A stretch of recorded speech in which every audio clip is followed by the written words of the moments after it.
بسم الله الرحمن الرحيم. شكرا تاني على ان احنا نكمل رحلتنا مع يلا سيس فورس. احنا غطينا الحمد لله حبة حلوين، يعني احنا وصلنا دلوقتي ل 19 بادج و11000 بوينت، ووصلنا للادفنتشر which is awesome.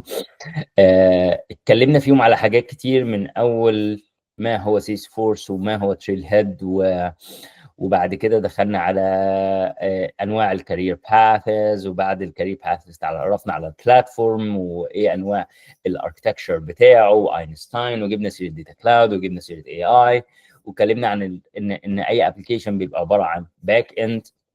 اتكلمنا شويه عن الداتا موديلنج والفورمولاز والبيك ليست، وبعديها بدانا قلنا خلاص خلصنا كده حبه كويسين في الباك اند، يلا نروح على الفرونت اند، وبدانا نتعرف على اللايتنج اب. النهارده ان شاء الله الموديول بتاعنا is a little bit different، اللي هو تجميعة كل ما سبق دراسته في big موديول. ان شاء الله مش هنقعد فيه 3 ساعات، لان احنا اوريدي عملنا good homework قبل كده وغطينا حاجات كتيره قوي منه، بس ده هيلخص لنا كل اللي اتعلمناه من الابس والباك اند والفرونت اند وكل حاجه. فان شاء الله Lightning Experience Customization وهنلم فيه كل ما سبق دراسته. حد عنده اي اسئله؟ كله تمام؟ ماشي. طيب، فهنا بيتكلم على نيو يوز كيس لشركه اسمها ميجر سولار. الناس دي بتنزل تعمل اوديت على انرجي بيزد سولوشنز وكلام من ده، وبالتالي in order to do that، عشان نعمل الكلام ده هنعمل اب وهنعمل objects وهنعمل new fields، وبعديها هندخل لحد ما يبقى عندنا فوق solution. طيب، ف Major Solar is a Southwest based supplier of solar components، فبيعملوا حاجات اللي هي طاقة شمسية وكلام من ده، بيدي components وsystems. هي شركة صغيرة فيها 200 موظف وبتكبر بسرعة، وعاوزين بقى سيس فورس ايه تسهل لهم حاجة. فهم بيعملوا energy consultation، بيعملوا consultation لأي حاجة ليها علاقة بالطاقة، وبيدوا personalized energy assessments، فان انت ينزل يشوف وضع المكان بتاعك ويبدا يعمل تقييم للانرجي بتاعك، وبالتالي يديك شويه ريكومنديشنز واوديت وكلام. اوكي، طيب عشان يتراك الشغل ده محتاج سيستم عشان يبدا يحط عليه الكلام ده، فطبعا سيس فورس هو اللي هيتراك ويمانج الحاجات اللي هم بينزلوا يعملوها، وبالتالي ده هيضطرنا ان احنا نحتاج شويه كاستم اوبجكتس، لان في سيس فورس الاوت اوف ذا بوكس ما فيش حاجه ليها علاقه بالانرجي اوديتس وكلام من ده، وبالتالي هنا هنبدا نكريت اب مخصوص للشركه بتاعتنا ونكريت كاستم اوبجكتس. لو ما عملتش الموديول ده قبل كده، فده جود موديول هيدينا 2700 بوينت وهيخلص لنا البيج باتش ده، فبليز فولو معانا الموديول. رايت، يلا. فاول حاجه ان هو عاوز مكان يعمل فيه انرجي اوديت. طيب، هل في انرجي اوديت؟ يعني انا النهارده لو انا راجل سولوشن اركتكت وبعدين بتيجي تسالني انا عاوز يبقى عندي مكان في سيلز فورس اعمل فيه انرجي اوديت، فاول حاجه الطبيعي كاي اركتكت بيبدا يشوف هل في حاجه اوت اوف ذا بوكس موجوده في سيلز فورس تخليك تعرف تعمل حاجه زي كده، ولا مفيش. لو مفيش يبقى الحل ان انت تروح تكستمايز، تكريت كاستم اوبجكت. لو في يبقى البيست براكتس احسن حاجه تعملها ان انت تيوز واحد من الاوبجكتس والفيلدز اللي موجوده. وبالتالي هنا في الموديول بيقول لك احنا دورنا وما لقيناش انرجي اورج، فانا فتحت الاورج بتاعتي ذا نيو بلاي جراوند، واتفقنا ان احنا سيت اب هو المكان اللي احنا بنعيش فيه حبه حلوين از ان ادمن، وبالتالي رحت على الاوبجكت مانجر باعتبارنا بنكريت نيو اوبجكت، وهقول له كريت ا نيو كاستم اوبجكت. الكريت كاستم اوبجكت هيبقى انرجي اوديت.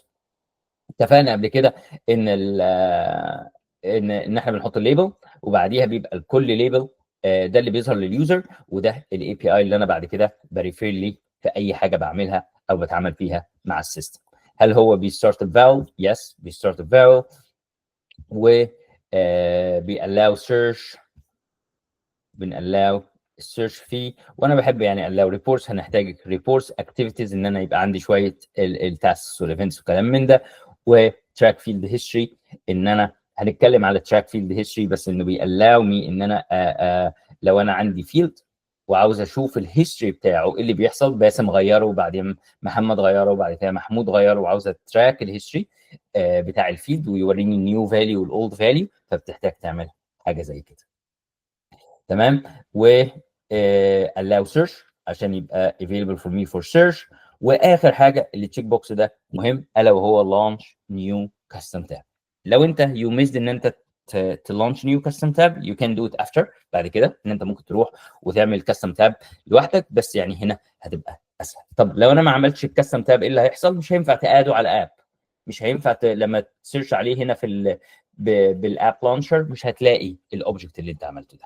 فالتاب مهمه عشان يبقى سيرشبل، عشان تعرف يعني لو مش هو باك اند فيلد هتستعمله بس فور اوتوميشن، وانت محتاج فعلا ان اليوزر يروح له سواء من اب لانشر او ان انت تقاده على اب وكلام من ده، لازم تعمل له تاب. طيب وبالتالي لما نعمل كده قال لك روح كرييت بقى الكاستم اب. ايه البلورال اوديتس سيف كده. كرييتنا نيو كاستم اوبجكت اسمه انرجي اوديت. هختار من هنا بقى انا دخلت في الويزرد بتاع التاب، هختار نيو تاب و بس كده هسميه انرجي اوديت تاب، ده في الديسكربشن بتاعه. اوكي. اتكلمنا بريفلي قبل كده عن البروفايلز، و البروفايل قلنا هي بيرسونا او مجموعه من الناس بيحكمهم لايسنس معينه وبيحكمهم اكسس معين للسيستم، وبالتالي هل هو بيقول لي هل التاب دي available for everyone لكل الناس في الاورج بتاعتك، ولا available for a specific one؟ فاقول له لا، ديفولت اون، ده معناه ان التاب دي available for everybody. هل انت عاوز التاب دي تبقى available في كل الابس؟ اتفقنا ان احنا في الاب مانجر بيبقى عندنا شويه ابس جايه اوت اوف ذا بوكس زي سيلز سيرفيس كونسول كلام من ده، في مره من المرات عملنا اور كاستم اب سميناه باسم اب او سميناه حاجه كده، وبيقول لي انت عاوز التاب دي فين. فتعال نشوف هو هنا كان قايل لنا في الموديول ايه. فلانش نيو كاستم تاب ويزرد افتر سيفنج this custom object. عملنا الكلام ده واخترنا وحطينا description. هنا بيقول لي لا ما تضيفوش على كله and select only، هو عاوز يضيفه على السيلز، انا مش عاوز يبقى التاب دي موجوده في كل حته.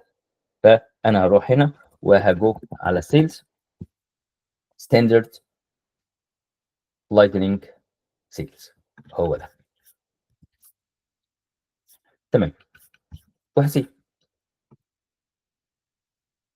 حلو قوي.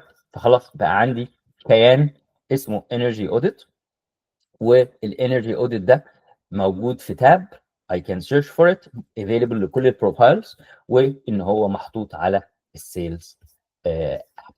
فانا النهارده اهو لو رجعت هنا تاني ورجعت على السيلز ورحت للمور، هلاقي ان هذا الانرجي اوديت became available for me.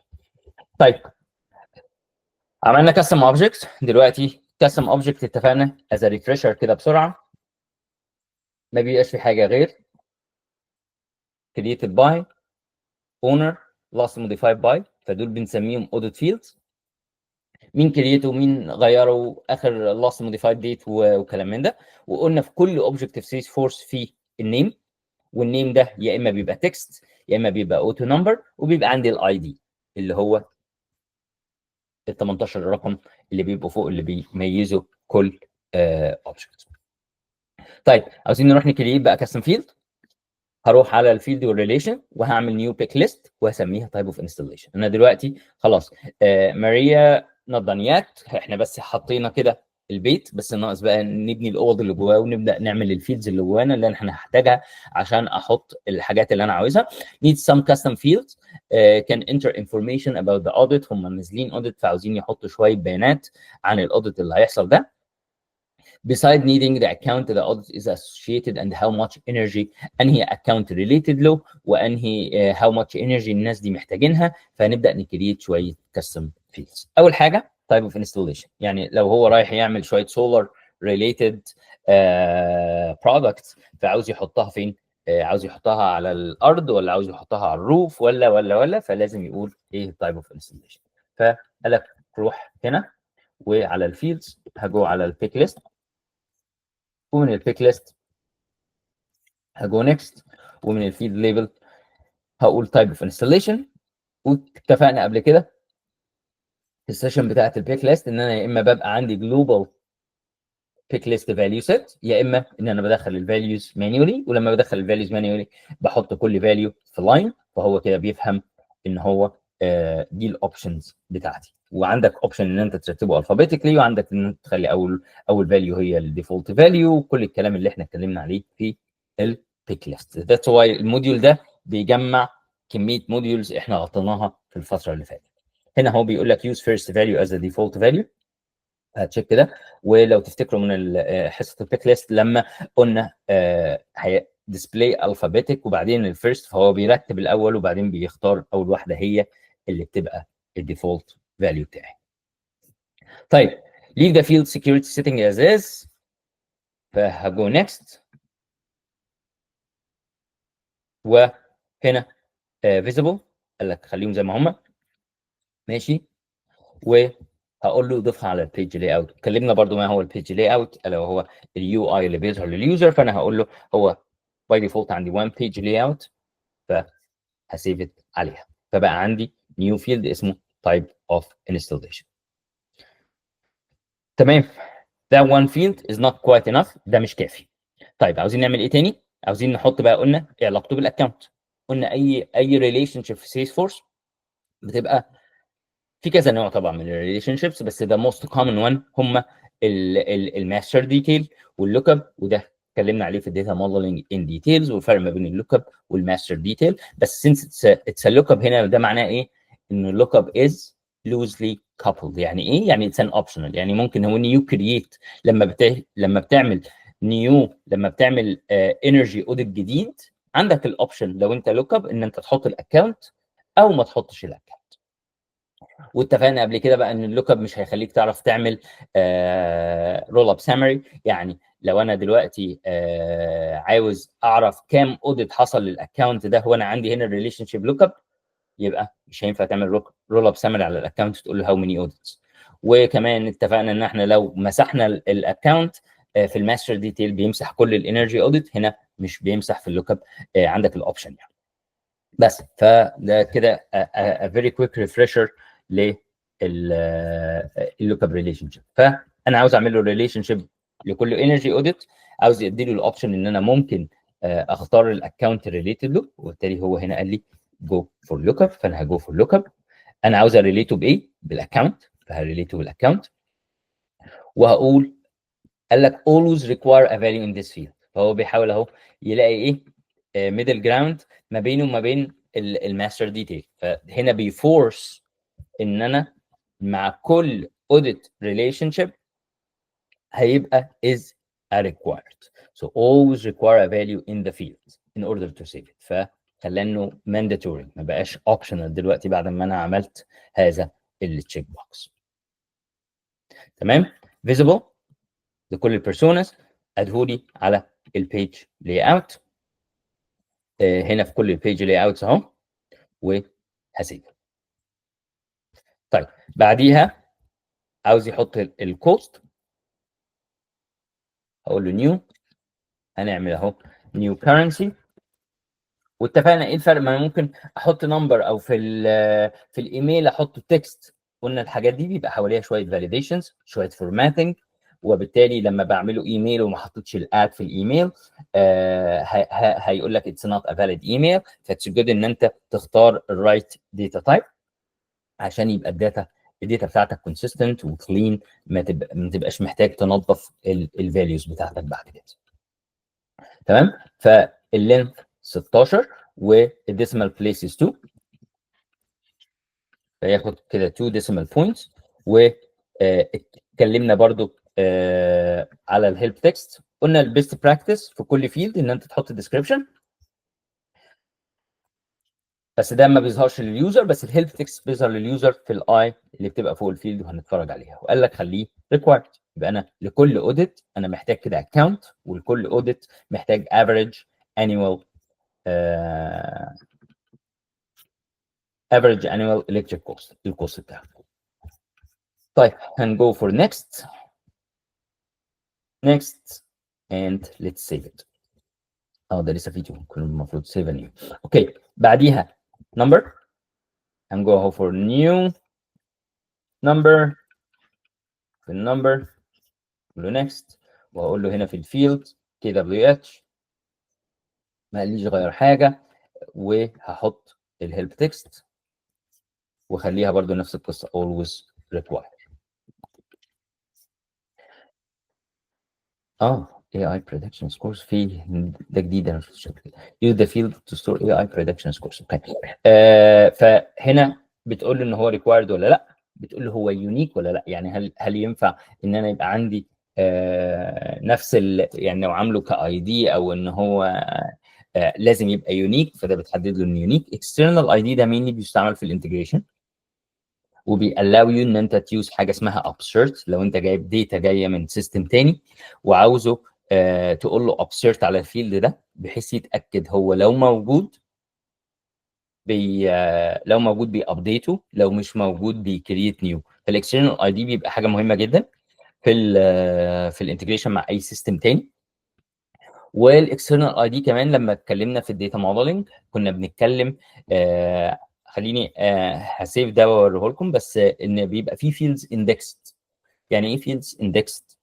يعني في عالم الداتابيز لما باجي ادور على فاليو معينه في كولوم معين، في ان انا بعمل حاجه اسمها فول تيبل سكان، ان انا ابدا ادور على الفاليو دي موجوده في كل ريكورد ولا لا، يا اما ان انا بستعمل اندكس. يعني ايه اندكس؟ كان معاك الفهرس بتاع الكتاب فبتدخل على صفحه معينه وبالتالي بيسرع السيرش. فلو عندك مثلا ريبورت بطيء قوي او لو عندك حاجه بطيئه في الليست فيوز في البيج وكلام من ده وعاوز تسرع لان الناس بتسيرش بيه جامد، ف you can create an index. In order to create an index, one of the easy way to just create make this field as an external ID. فبالتالي Salesforce هيندكس الفيلد ده. في ان انت تفتح Salesforce كيس عشان يعمله لك index as well، لان في ليك ليميت لعدد الاكسترنال IDs per object. ادوس next وهقول لك save. ده الاندكس اللي انا كنت بقول عليه. باي ديفولت الاكونت اي ريليشن شيب is indexed، النيم is indexed، الاونر is indexed and so on. خلاص فده حبيت بس ايه ريفرش. اتكلمنا الكلام ده في الداتا موديلنج بس حبيت اديك كويك ريفرش. طيب بعديها text area long وده اخر فيلد هنكريته النهارده. و visible line is 5 وكده كله تمام. فكده كل اللي احنا كنا بنعمله ان انا عملت الكاستم اوبجكت، عملت شويه كاستم فيلدز حلوين وحطيتهم على page layout و I enabled them for most of the profile. طيب it's time بقى now to create شويه records. حد عنده اي اسئله يا شباب في اللي احنا في indexing في الكاستم فيلدز في الكاستم اوبجكتس اي كلام؟ ثانك يو تسلم. طيب it's time دلوقتي بقى اتفقنا ان احنا بعد سنس ان احنا عملنا تاب فانا ممكن ادخل عليه من السيلز زي ما كنا موجودين ودخلنا هنا، يا اما ان انا اساسا ممكن هنا كمان اقول له ايه انرجي اوديت فهيودينا على انرجي اوديتس على طول. طيب عاوز اكريت نيو ريكوردز عشان بقى نبدا نتفرج على الكلام اللي احنا عملناه. اي حاجه باستريكس هنا معناها انها ريكوايرد، ولو تفتكروا ان الريكوايرد ده ممكن يبقى على كذا ليفل. الريكوايرد ده ممكن يبقى على الباك اند زي ما احنا عملناه، يعني الريكورد ده مش هيتسيف في الداتابيز من غير ما يبقى الكلام ده بروفايدد ان انت دخلت الداتا دي. في اوبشن تاني ان انت تقول لا انا مش هخليه ريكوايرد على الداتابيز زي ما احنا عملناه من الداتا موديل، بس هخليه ريكوايرد من اليو اي. وبالتالي لو انت فاتح سكرين زي كده وبتدخل الداتا مش هيقبل ان انت تدخلها لو انت عامله من اليو اي. يعني الداتابيز سواء مدخله من اليو اي مدخله من الباك اند مدخله من انتجريشن مش هتفرق. ريكوايرد از ريكوايرد، هيقفش عليك ويقول لك لا ما ينفعش تعمل اللي انت بتعمله ده، انت قايل انه ريكوايرد. بس لو انت ما عملتوش على الاوبجكت مانجر ليفل من الداتابيز ليفل وعملته على اليو اي مش هينفع تدخله من اليو اي. بس لو عملت بديتا لودر او عملت بالانسبكتور او عملت باي انتجريشن هيسمح ان انت تسيبه فاضي. فده من الحاجات اللي انت محتاج تاخد فيها قرار لو انت بتديفلوب حاجه نيو او انت سولوشن اركتكت، ان انت تقول طيب هو اليو اي ريكوايرد ولا اتس داتا بيس ريكوايرد، وانت اللي تحدد بعد كده بيزد على اليوز كيس. لان انت ممكن يبقى ايه اللي بيخليك تفكر يعني ان انا عاوز اعملها بالطريقه دي او بالطريقه دي، ان انت دلوقتي ممكن لا كل الداتا اللي هتجيلي من اليو اي انا عاوز اوقف اليوزر ما ينفعش يدخل كده، بس انا لو في سيستم بينتجريت معايا من الباك اند انا عاوز اخلي الانتجريشن ده ما يفيلش، فانا عاوز ادخله اخلي الداتا اللي جايه تدخل بغض النظر هي جايه شكلها عامل ازاي، وبعد كده you can have بقى reports, you can have default value, you can have automations عشان تملى الفراغات دي، بس مش عاوز توقف الانتجريشن انه يريجكت الريكورس دي. فده بيبقى من الحاجات اللي انت محتاج تاخد فيها قرار. طيب انا هجو هنا for new energy، حطيت هنا new energy والتايب اوف انستليشن ده خلالي هو اول فاليو باي ديفولت، هو الديفولت بتاعي. الاكونت اسمه بيرلينغتون تكستايلز، فانا هاجي هنا على بيرلينغتون، هو باي ديفولت دور لي على اي ده لوك اب اهو، فبيعمل لي ريليشن شيب مع الاكونت. هنت تايب بيرلينغتون وهيطلع مظبوط، ده اور اكسبيرينس. وهنا 1.8 وهنا 23 والاوديت نوتس زي ما ده ما عملناهوش ريكوايرد وبالتالي فضل فاضي. سي حلو الكلام. ده السيلز فورس اي دي اللي كنا بنتكلم فيه. از ريفريشر كمان اول 3 حروف بيبقى uniquely identifier for that object. فكريتنا ريكورد وله علاقه بالاكونت، واهميه هذا الاي دي ان هو كمان لو دخلت على الباك اند هلاقي ان هو مش بيخزنه لي كتكست كده، بيخزنه لي كاي دي. ف ريفريشر ده فيري جود تول اسمها سيلز فورس انسبكتور، فان انا ممكن اجي هنا اقول له ايه select from energy audit C. طيب انا عاوز اني فيلد، هقول له عاوز هنتعلم سوكل في later on ان شاء الله، بس ان انا هقول له اهو فيلدز اول اللي هي كانها استريكس في الداتابيس، وريني كل الفيلدز اللي موجوده في الانرجي اوديت. بس عشان تستعمل فيلدز اول ما ينفعش ان انت تقول له سيلكت لي كل الداتا، فلازم تحدد له عدد ريكوردز معينه، فبنستعمل حاجه اسمها ليميت عشان يليمت عدد، كاني بقول له هات لي توب 10. فجاب لي اهو. انا دخلت هنا ليه؟ عشان اوريك ان الاكونت ما بيتخزنش على ان هو الاكونت، بيبقى عباره عن اي دي يوديني للاكونت، وبالتالي لما بدوس على الاكونت ده هيوديني للاكونت نفسه. تمام. طيب عملنا ريكورد، عاوزين اكريت 3 other records ان شاء الله المره الجايه. enable feed tracking. اوكي اتكلمنا في الحياه ده اسمه الاكتيفيتي مانجر، اللي انا بعرف من خلاله ان انا اعمل ايه تاسكس وايفنتس وكالندر وكلام من ده. بس كمان في ان عندي حاجه اسمها التشاتر فيد. اوكي فان انا عاوز التشاتر فيد. التشاتر ان جنرال از تول فروم سيلز فورس ان انت تعمل فيها تشات، ان احنا let's assume ان احنا we are collaborating، يعني بنتعاون مع بعض على ان احنا نعمل الاوديت ده، وعاوز اكلمك وانت تكلمني وتسيب لي مسجز، فانا عاوز انيبل التشاتر ده بحيث ان احنا نروح نكولابريت على البتاع ده. من احدى الاوبشنز بتاعت التشاتر فيد ان انت يو كان تراك فيلز. يعني ايه؟ يعني ممكن تتفرج على انه فلان الفلاني غير الفاليو دي، فبيبين لك الهيستوري بتاعها. طيب عشان يبان الفيد اللي انا كنت بحاول اجيبه ده لازم تانيبل فيرست الفيد على الاوبجكت ده، وبالتالي من السيت اب صادقنا ارجع هنا كده تاني ليف وهقول له اهو سيت اب، ومن السيت اب هقول له فيد تراك.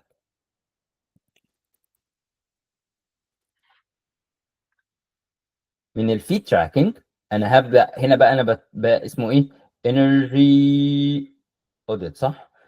انرجي اي بي سي دي اي انرجي اوديت، عشان بقى ابدا اعمل عليه انرجي تراكنج فيد تراكنج لازم اقول له الاول انيبل فيد تراكنج. هيقول لي انت عاوز تتراك ايه؟ هقول له هتراك كله صح؟ or relate select all the fields except owner and all related options. فانا مش عاوز اتشيك الاونر، بس عاوز اتراك كل الفيلدز دي. enable feed tracking. once ان انا I saved كده I am tracking اللي changes على هذا الفيد tracking. خلينا بقى نرجع كده تاني للانرجي audit وتعالوا بقى نتفرج الكلام ده يعني ايه. فانا المفروض هنا بقى المفروض يبقى كده عندي الشاتر فيد بقى available. طيب ليه اتفقنا او ما كانش ظاهر قبل كده؟ لان انا لازم على الاوبجكت ده انيبل الفيد تراك، وبالتالي خلالي الشاتر فيد دلوقتي available for me. تمام. وهقول له سيف وهقول له اكتيفيت وهقول ان الكلام ده assigned org default ماشي، وهقول له على الديسكتوب والفون هقول له سيف بس. ف كده بقى عندي الفيد هنا، وبالتالي لما سنس ان انا بتراك ده من 23 ل 25 المفروض يطلع لي هنا يقول لي اهو ان باسم غير الفاليو دي من 23 ل 25. وممكن اقول له why did you change so we can start collaborating، وينفع تمنشن ناس وينفع تعمل كل الكلام اللي انت عاوزه ده. وبالتالي يطلع لك هنا كبيل نوتيفيكيشن لو انا بمنشن محمد او محمود، فمجرد ان انا احط هنا كده وابدا احط امنشن بيبل، وممكن اعمل كده وبالباك سلاش دي اقول له عشان لو انا عاوز اعمل له على هذا السبيسيفيك ريكورد فينفع منشن بيبل، ينفع احط سبيسيفيك ريكوردز، ممكن احط اتاشمنتس اند سو اون. once I do that فبقى عندي هنا اهو ان انا we started the collaboration process. تمام. المفروض لو انا بمنشن حد المفروض هيطلع له بقى هنا في البيل نوتيفيكيشن اب. بس خلصنا كده، اتعرفنا على الهيستوري تراك، اتعرفنا not history tracking, this is the feed tracking بيظهر لي هنا. الهيستوري tracking is something else، وده ده بيبان لي هنا في الشاتر I can collaborate. الهيستوري tracking is different. الهيستوري tracking ان انت بتروح هنا على الاوبجكت واقول له ان انا عاوز اعمل هيستوري tracking عن طريق ان انت بتروح edit object والفيلد اند ريليشن شيبس وتيجي تقول له set history tracking. this is different. فان انا اقول له عاوزه نفس القصه، عاوز على التايب اوف انستليشن اتفرج، بس ده بيبان في كومبوننت تاني، مش بيبان في الشاتر، بيبان في another related list اللي هو الهيستوري. فهتجو في الريليتد وهتلاقي كل الهيستوري بتاعه لما نضيفه على البيج.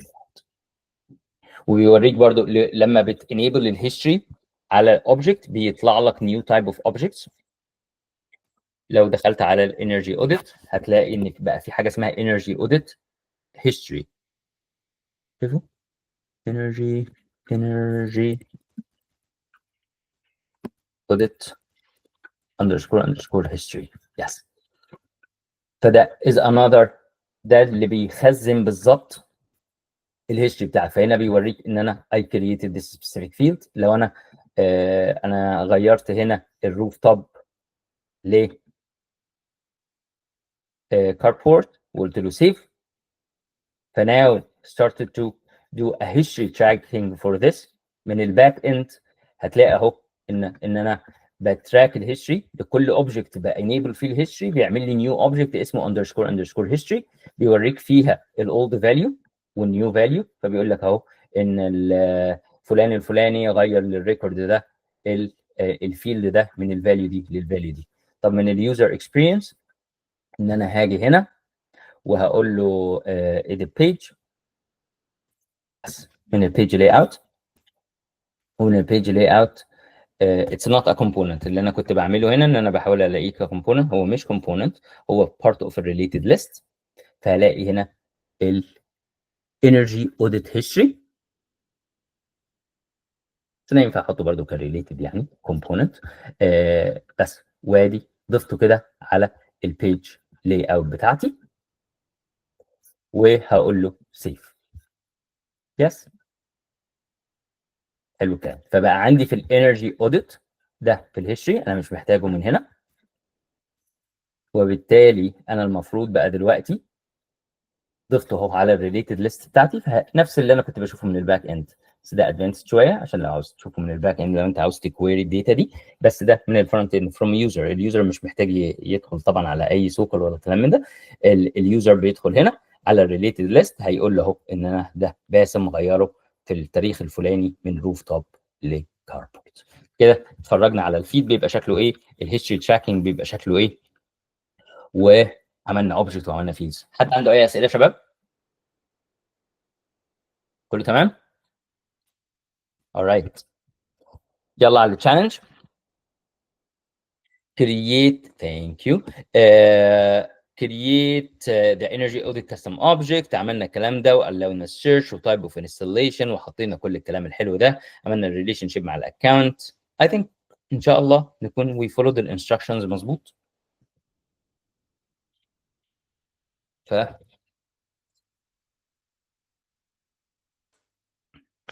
set up your org.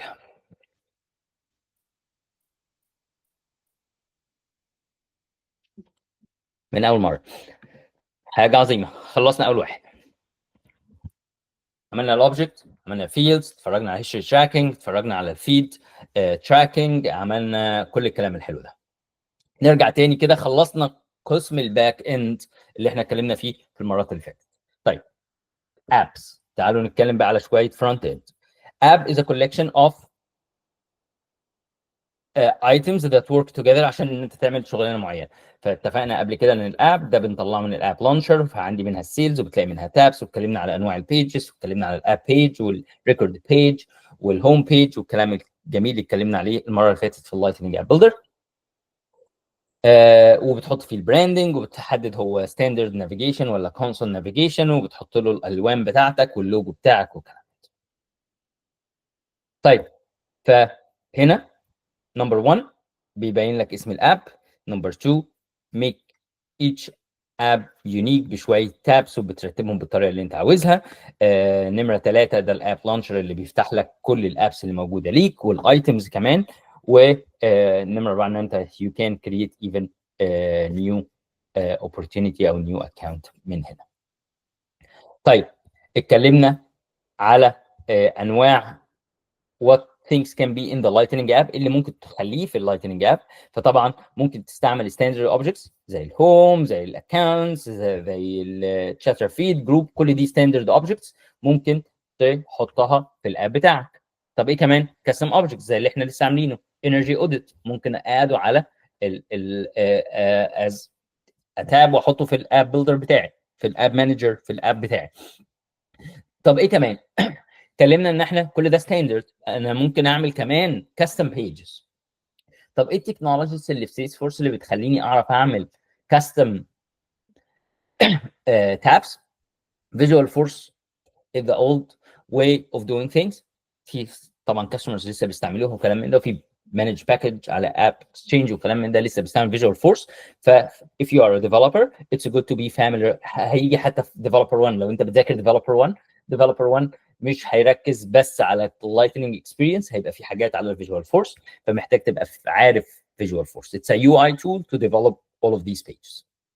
طيب فممكن تضيف فيجوال فورس تاب، كمان ينفع تضيف لايتنينج كومبوننتس تاب.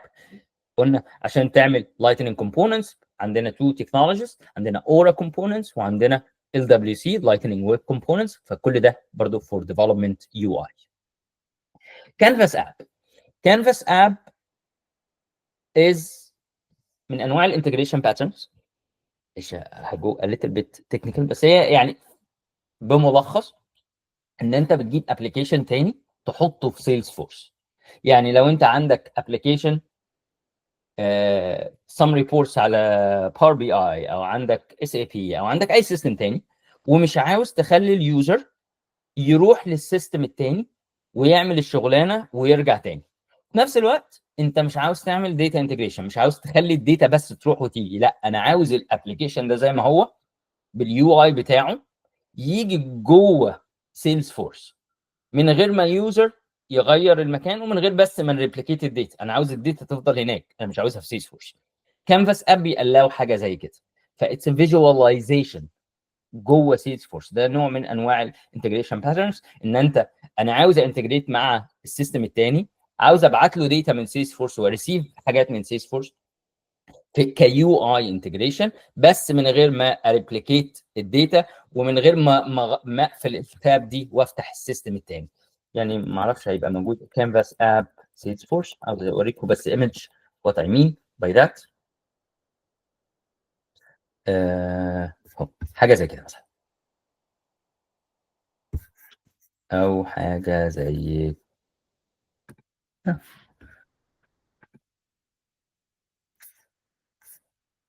ده مش user power resolution experience، بس يعني ده ال دبليو سي، مش كانفاس اب.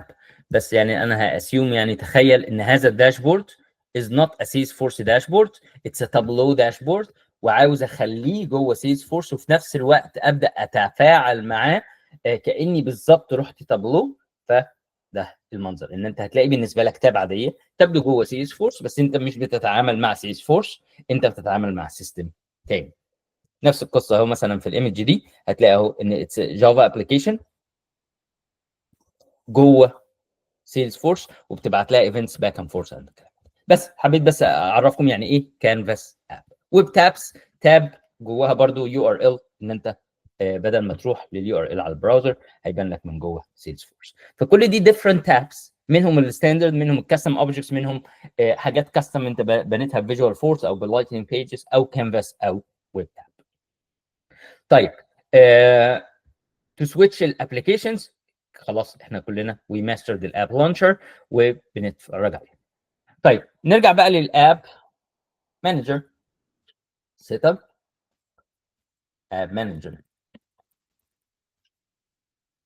انا بدخل يعني ايه، ممكن a little bit of details عن المرات اللي فاتت، بحيث المعلومه لو جات لنا برضو بنغطيها، بحيث يبقى في حاجه صغنونه حتى زياده عن اللي احنا عرفنا المرات اللي فاتت. طيب ايه انواع الابس؟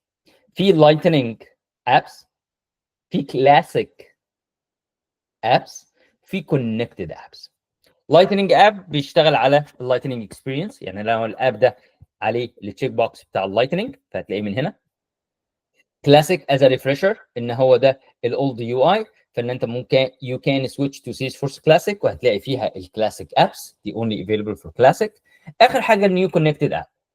نيو كونكتد ما اعرفش هو حاجات ليها علاقه بالانتجريشن المره دي، بس كونكتد اب is type of app اللي هو بيallow another application to connect to Salesforce.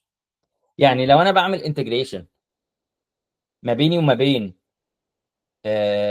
ميوسوفت، او ان انا بعمل عندي اي اي تي ال تول عاوزها تدخل سيلز فورس تكستراكت داتا، او ان انا عندي اي سيستم هيكلم سيلز فورس اي بي ايز وعاوز يبقى عندي سكيور كونكشن ما بين سيلز فورس وما بين الابلكيشن ده، بتعمل حاجه اسمها نيو كونكتد اب. تيجي تقول له ان ماي كرييت ا كونكتد اب، وتقول له اهو ان في ماي كونكتد اب it will be my باسم اب. باسم اب عاوز يدخل على سيلز فورس او موبايل اب، يعني لو انا عندي موبايل ابلكيشن وعاوز الموبايل ابلكيشن يدخل على سيلز فورس ويبدا ياخد داتا اكسشينج داتا، لازم يبقى في سكيور واي ان انت تعمل نيو كونكتد اب. وهنتكلم عليها بعد كده ممكن في ان شاء الله لما نجو ادفانسد في الموديولز بتاعت الايدنتيتي وكلام من ده. بس بي ات يلا سيلز فورس، وهنتعرف على حاجه ساعتها اسمها او اوث، وحاجه اسمها كلاينت اي دي وكلاينت سيكريت، وبيخليك هنا تحدد له ايه السكوب بتاع هو ينفع يدخل يتفرج على كل حاجه، ولا انت عاوزه بس يعمل اي بي اي انتجريشن، ولا عاوزه حاجات ليها علاقه بالديتا كلاود. فبتحدد له بالظبط هو الاب ده هيجي عندنا سيلز فورس ايه البريفليجز اللي ينفع يعملها. فده اسمه الكونكتد اب. another advanced thing as well، بس يعني باعتبارنا هو جاب سيره الكونكتد اب، ولو حد جاب سيره الكونكتد اب قدامك تبقى فاهم بيتكلم عن ايه. فاجين الكونكتد اب is another application عاوز يدخل سيلز فورس وعاوز ياخد منه داتا، او عاوز يعمل اي بي اي انتجريشن او فلازم تعمل الكونكتد اب. في حاجه اسمها او اوث، في ان انت ممكن تدخل عليه بيوزر نيم اند باسورد، ممكن ان انت تعمل حاجه اسمها او اوث ويديك كلاينت اي دي وكلاينت سيكريت والكلام الحلو ده. ايه كمان في عالم الايدنتيتي في حاجه اسمها اس اس او. اس اس او هو سنجل ساين اون. يعني ايه؟ برضو بريفلي عشان اديك الديفينيشن لو سمعت الكلمه دي بتاعت اس اس او. اس اس او ان انا عندي يوزر نيم وباسورد لسبع ابلكيشنز في الانتربرايز بتاعتي. انا مش عاوز يبقى عندي لكل سيستم فيهم يوزر نيم وباسورد. انا عاوز ادخله مره، وسنس ان انا جوه الانتربرايز بتاعتي وجوه السنجل ساين اون ده، هي خلاص my username and password allow me ان انا ادخل كل الابلكيشنز دي. فده اسمه single sign on. single وساين اون ان انت يبقى معاك يوزر نيم وباسورد واحده وهتخليك تدخل كذا ابلكيشن، مش محتاج كل مره تدخل اليوزر نيم والباسورد بتاعك. فبيبقى في حاجه اسمها identity provider وحاجه اسمها service provider. سيلز فورس، ولو مش فاهم هنتكلم الكلام ده in very details ان شاء الله لما ربنا يكرمنا ونوصل لحته الايدنتيتي. بس عشان جبنا سيره الكونكتد اب فندي بريف كده، لو انت سمعت هذا الموضوع قبل كده تبقى سمعت عنه. ف سيلز فورس ممكن يبقى ايدنتي بروفايدر. يعني ايه؟ يعني هو المكان اللي اليوزر بيدخل عليه عشان يدخل اليوزر نيم والباسورد، ولما تدخل اليوزر نيم والباسورد هيخليك تدخل ابلكيشنز ثانيه. فلو سيلز فورس هو الايدنتي بروفايدر، لا تندهش ان انت في الاب لانشر هنا تقول له دخلني على اس اي بي. ليه؟ لان انا خليت سيلز فورس هو الايدنتي بروفايدر، هياخد منك اليوزر نيم وباسورد، وانس ان يقول ان انت تمام، محمد هو محمد وباسم هو باسم، فعمل لك authentication وتاكد ان باسم ومحمد هم they are authentic people. يعني ان باسم هو باسم ومحمد هو محمد، خلاص هيقول خلاص باسم ومحمد allowed انهم يدخلوا شويه الابلكيشنز دي. دول مش سيلز فورس ابس، they are connected apps.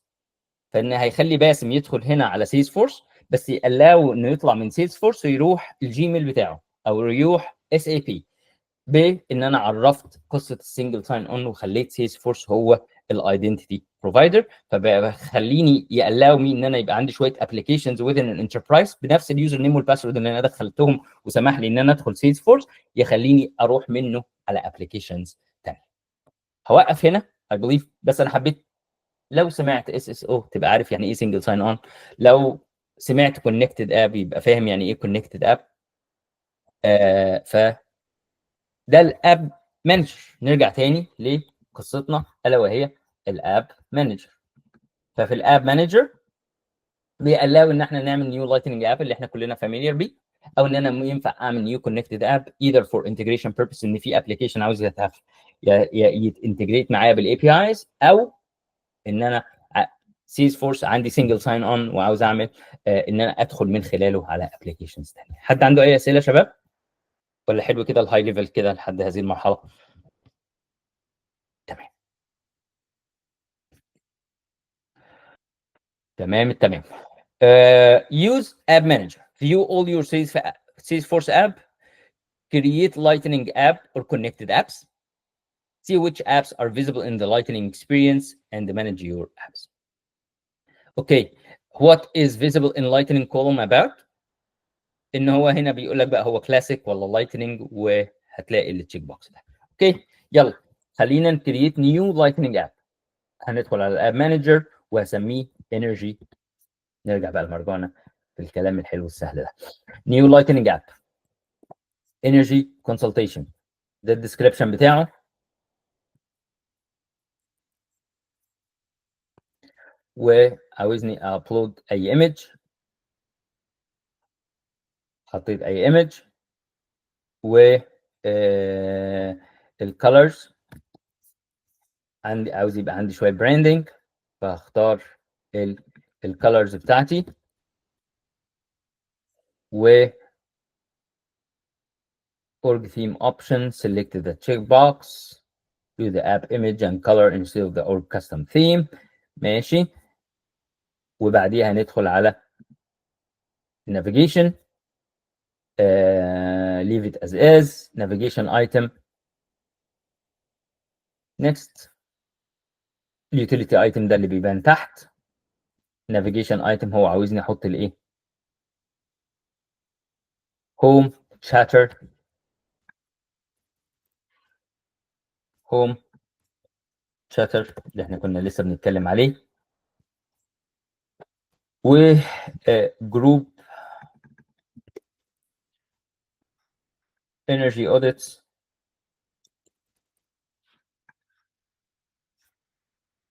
واخر حاجه accounts و contacts products و tax. accounts contacts products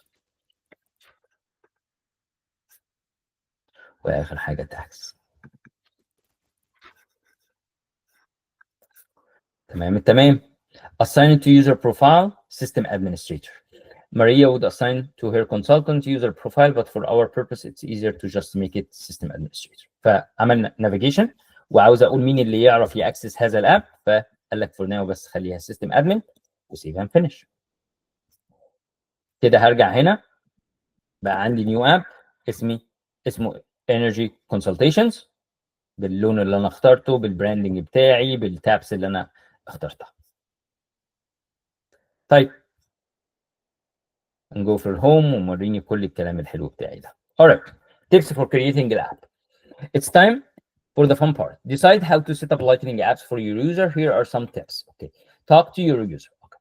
طبعا كل واحد بيبقى له وجهة نظر في انهي اب وعاوز انهي، فبيقول لك يعني خد راي اليوزر واعمل سيرفيس واعمل تشات جروب عشان تدسكسوا الاوبشنز اللي موجوده في الاب. I think we are good. طيب حد عنده اسئله؟ It's time for the quiz. We made it to the next. عظيم الكلام. نرجع للليست فيوز. طيب احنا كده شفنا الباك اند، شفنا الفرونت اند، تعرفنا على انواع الابس. It's time now ان احنا نجو فور الليست فيوز. الليست فيوز we covered برضو موديول كامل على الليست فيوز اللي هو كان هنا بيوري لي دي كلها ليست فيوز موجوده، وان انا ينفع اعرف نيو ليست فيو من هنا واكلونها واعمل تشارتس وكل الكلام الحلو ده. فبيقول لي from the app launcher روح للسيلز اب، روح للاكونت تاب. اوكي فهرجع بقى تاني من هنا اروح على السيلز، ومن السيلز روح على الاكونت، روح على الاكونت، ومن الاكونت قال لك كرييت نيو ليست فيو اسمها channel customers. فهاجي هنا واقول له نيو channel customers، بخليها available. ممكن ان انت تعمل الليست فيو دي ليك بس، وممكن ان انت تعمل حاجه اسمها لكل الناس، وممكن ان انت تشيرها مع جروب. الجروب ده ممكن يبقى رول اور رول، اند ما اتكلمناش عن الرول هيراركيات، ان شاء الله هنبقى نتعرف عليها في اليوزر اكسس والداتا شيرنج جروب. بس for now all user can see this list view. طيب ايه كمان؟ عملت لها سيف، مورياني بس ماي اكونت. يعني ايه ماي اكونت؟ يعني في فيلد اسمه owner ID. by default if you created a record you are owning this record. تمام؟ فين الاكونت اونر؟ فاي حاجه انا الاكونت اونر بتاعها هتبقى ماي اكونت. ف وباي ديفولت اتفقنا هو ده هيلعب دور مهم جدا في مين يشوف الداتا وكلام من ده، بس هنتكلم عليه ان شاء الله في اليوزر اكسس والداتا شيرنج. فور ناو هو موري لي ماي اكونت. طيب لا انا مش عاوز اشوف كل ماي اكونت، انا عاوز اشوف اد فلتر وعاوزه ان سيلكت تايب ايكوال اوبريتور. طيب فلما ارجع هنا انا كنت فين؟ كنت هنا accounts اللي انا لسه معرفها channel customers، مش دي اللي انا لسه معرفها channel customers وانا كنت هنا وكنت بتكلم على الفلترز. طيب ادي ماي فلترز، عاوز اد فلتر، عاوز اقول له انه type equals customer channel وهقول له done. تمام؟ فكده هيفلتر لي الليسته بانها تبقى only customer channel. و this is the list views اللي احنا فيها. فماي accounts بس مش ماي accounts بس، ويكون كمان customer channel. add another filter where billing state and province. add one more filter لما يبقى ال billing state وال province equals one of those. WA OR California. done. save. even more. فدول كده بس الناس الشانل كاستمرز اللي في ولايات معينه هم دول اللي انا انترستد فيهم بس. وسيف على كده ويسيف الدنيا. كمان ان انا لو رجعت في كلامي وعاوز اغير الشيرنج you can easily change الشيرنج. لو انت عاوز ترينيم ات، لو عاوز تكلون ات وتكريت واحده ثانيه، عاوز تغير الفلترز، عاوز تسلكت الفيلدز تو ديسبلاي، كله من خلال هنا. طيب هو فعلا قال لي يلا نعمل فيلدز تو ديسبلاي. فلو عاوز اغير ايه الفيلدز اللي ظاهره هنا ده سهل قوي.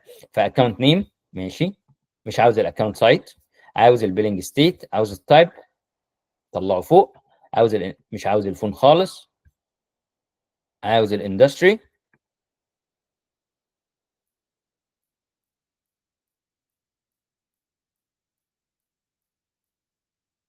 فين الاندستري اهو، واخر حاجه عاوز الكاستمر برايورتي اهو، وهقول له سيف على كده. فانا كده غيرت الحاجات اللي ظاهره لي هنا بالظبط على حسب الفلتر وعلى حسب الريكوردز تو ديسبلاي. طبعا عندنا السورت ان احنا ممكن نرتب الحاجه فوق وتحت، وعندي ان انا ممكن اسيرش، اخر حاجه ان انا ممكن اعمل تشارتس. طيب قال لك روح على الاوبورتونيتيز، فهجو هنا على الاوبورتونيتيز وروح لاول اوبورتونيتيز، all opportunities، ومن الاوبورتونيتيز ان انا هعمل تشارت. في شويه تشارتس موجوده بس I can always create my new chart. طيب فان الشارت بانل appears click انا هنا في التشارت بسم الله الرحمن الرحيم هذا الجير بوكس، واقول له نيو شارت. ايه النيو شارت اللي انا هسميه بايب لاين توتال فاليو. عاوز اتفرج على كل البايب لاين بتاعي في الاوبورتونيتي، وعاوز اتفرج على التوتال فاليو، عاوز اقسمه بالاكونت نيم واشوف السم اوف الاماونت. واقوم عامل كده، هقول له ان انا عاوزه دونت، هقول له اجريجيت انا عاوز السم، وعاوز السم اوف الاماونت بير اكونت نيم، هقول له سيف. رائع، عمل لي اهو دونت شارت موريهم لي بالاكونت وموري لي تحت كمان الديتيلز بتاعتي. That's it. high probability opportunities، عاوزنا نعمل تشارت تاني. use the app launcher to open sales app create an opportunity. لا مش عاوزني تشارت، عاوزني اعمل opportunity list view. فهجو هنا على الاوبورتونيتي وهقول له هنا new list view. الليست فيو هسميها high probability، وده الاي بي اي عاوزها تبقى ظاهره لكل الناس. وبعد ما تبقى عاوزها show only opportunities whose stage proposal price quote or negotiation review. فده شويه فلترز، فهسيب على كده وهاجي هنا على الفلتر هقول له اد فلتر. ايه الفلتر؟ ان انا عاوز ان البروبوزال برايس كوت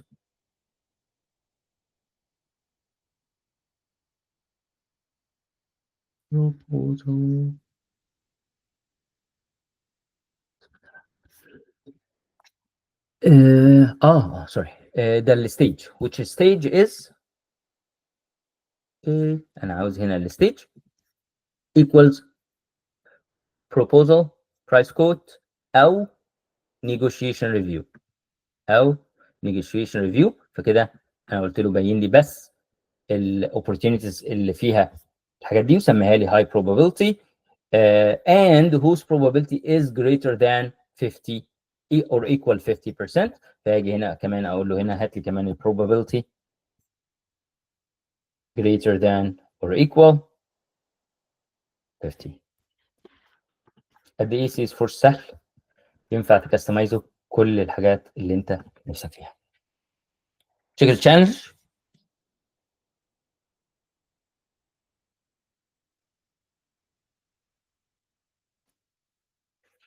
حد عنده اي اسئله يا شباب؟ فكده غطينا الباك اند، غطينا الفرونت اند شويه، تعرفنا على كريتنا لايتنينج اب، ودخلنا على الليست فيو. النهارده كمان 5 more minutes ان شاء الله نغطي فيهم السكشن ده. هو بيقول 25 دقيقه بس ان شاء الله لا، احنا we covered already a lot of things. فان شاء الله نمشي فيه بسرعه بحيث المره الجايه نقفل الموديول ده واللي بعده ندخل بقى على الاكسس ونتكلم شويه سكيورتي. طيب compact layout and feel free to drop يا شباب لو عندكم مواعيد. customize record highlight panel. الكومباكت لاي اوت اتكلمنا المره اللي فاتت ان انا بيبقى عندي فوق هنا ده اسمه الكومباكت لاي اوت. فانا لو دخلت هنا على الايديت وقلت له ايديت بيج هتلاقي ان ده متوصل باي ديفولت هنا بالكومباكت لاي اوت. باي ديفولت هو بيجنريت سيستم ديفولت. اول فيلد في الكومباكت لاي اوت هو اللي بيبان فوق، وبعد كده كل الفيلدز اللي تحت. فلو دخلت هنا على سيستم ديفولت ده هتلاقي اول حاجه فيها الاوبورتيونيتي نيم. عشان كده الاوبورتيونيتي نيم هو اللي فوق. انا كنت اول مره اعرف صراحه، كنت طول عمري بعرف ان اللي فوق ده طول عمره النيم، بس لا، هو اول فيلد في الكومباكت لاي اوت. بعد كده بيبين كل الحاجات اللي تحت. كمان لو تفتكروا ان احنا لما كنا هنا على let's say في هذا الانرجي اوديت وجينا هنا على الاكونت باين لي الكارت ده، فاجي ده جاي من الكومباكت لاي اوت. فبيقول لك ان هو بيأثر لي على حتتين. compact layout control which fields user see in the highlight panel on the top. وكمان بيوريني ايه ال appear in the expanded lookup card. فلما يبقى عندي lookup relationship object فاللي بيبان هنا ده هو ده ال compact layout. contact layout help make your team productive لانه بيشوف المعلومات المهمه فوق. As with page layout there are separate compact layout for each object. لكل object له compact layout بتاعه. واتفقنا ان هو بيبقى فيه باي ديفولت اللي هو السيستم ديفولت، بس يو كان كرييت ا نيو وان وده اللي هنعمله هنا، وان انت يو كان اساين ات. اوكي. واتفقنا المره اللي فاتت لما كنا بنتكلم على اللايتنج اب على الاب بيلدر، اتفقنا كمان ان ده كومباكت لاي اوت ان ذا اولد واي، بس انت ينفع هنا تيجي وتقول له هات لي كمان ايه دايناميك هايلايت بانل وتبدا تدراج وتدروب الفيلدز بتاعتك. فده another way of doing things. طيب compact layout also control how records displayed in Salesforce mobile app. فهو مش بيأثر بس على الديسكتوب، بيأثر كمان على الموبايل. If your company use the Salesforce mobile app you can help اليوزر ان هم يشوفوا اهم حاجه في التوب. Here compact layout edit page for the account page. It shows the name of the layout and the list of fields to display. طيب again بيتحكم اللي هو موجود هنا وبيتحكم في الموبايل في الوش هنا. و it's time for us to create a compact layout. هجو على الانرجي اوديت، هجو بقى اقول له متشكر جدا. طيب بنشوفه فين؟ هتقول له edit object، هتلاقي على الشمال هنا حاجه اسمها compact layout. باي ديفولت هو معرف لي system default، لان هقول له عاوز new one وهسميه energy audit compact layout. ومن الانرجي اوديت هقول له عاوز الانرجي اوديت نيم. بسم الله الرحمن الرحيم. energy audit name account annual energy وافريج annual واخر حاجه type of installation. احط كل الكلام ده هنا وهقول له سيف على كده. فبقى عندي ماي كومباكت لاي اوت وبادئ بالنيم. بعديها ان انا عاوز اساينه، عاوز اخليه هو ده الديفولت بتاعي، مش عاوزه خلاص يخليه لي السيستم ديفولت، انا عاوز بتاعي هو. وبالتالي هاجي اقول له هنا في الاساينمنت هقول له ان انا لا، انا عاوز لو سمحت خلي لي الانرجي اوديت كومباكت لاي اوت هو ده ماي نيو كومباكت لاي اوت. And that's it. سيف وعملنا الاساينمنت. Now we will go back لانرجي وهرجع هنا للانرجي اوديت وهدخل وهقول له انسبكت وهقول له شاكرين جدا على حسن تعاونك معنا ايها الكاش.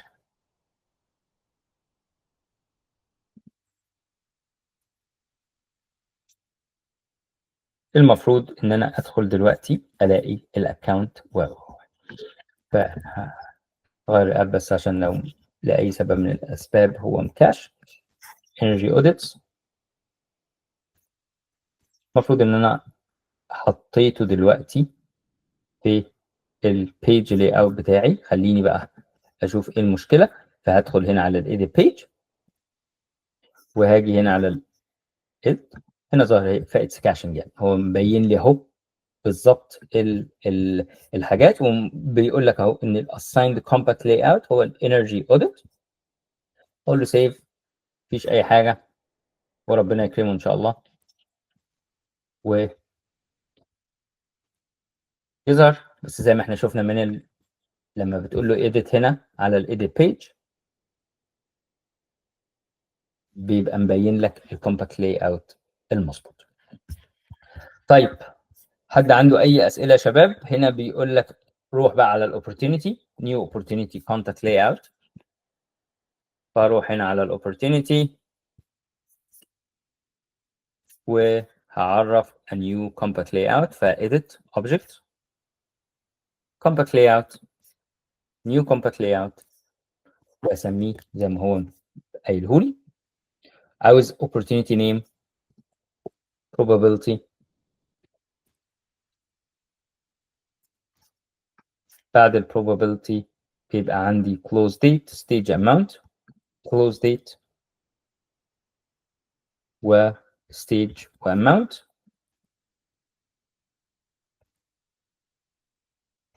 كلام عظيم. و opportunity owner آخر field edit opportunity owner و make it primary compact layout. فهجو سيف، وعشان اخليه primary بعمل ايه؟ هتلاقيه مش هو البرايمري هو لسه السيستم، فبقول له على الاساينمنت، وهاجي هنا اقول له edit assignment، وهاجي هنا اقول له ان new opportunity compact layout هو ده بتاعي. ف let's check the challenge، وان شاء الله 1 2 3 4 خلصنا more than 50%. المفروض الكلام ده لو احنا ما عندناش اي فكره ياخد 50 80 100. احنا الحمد لله خلصناهم في ستيج. Perfect. خلصنا 57% of this big huge module بحبه بوينتس حلوين. المره الجايه نتكلم على ريكورد بيج، كاستم باتنز والاكشنز والكلام الحلو ده، ونبقى خلصنا هذا الموديول. وبعدين نبدا شابتر جديد كده، يبقى خلصنا ان شاء الله understanding platform back end، خلصنا حبه حلوين في الفرونت اند، وهيبقى المره الجايه على المره اللي بعديها اليوزر ان شاء الله، ونبدا نتعرف هو مين بيأكسس which objects ومين بيأكسس which data and so on. اي اسئله؟ alright. لو مفيش اي اسئله، شكرا جدا جدا تاني على وقتكم. see you ان شاء الله next time.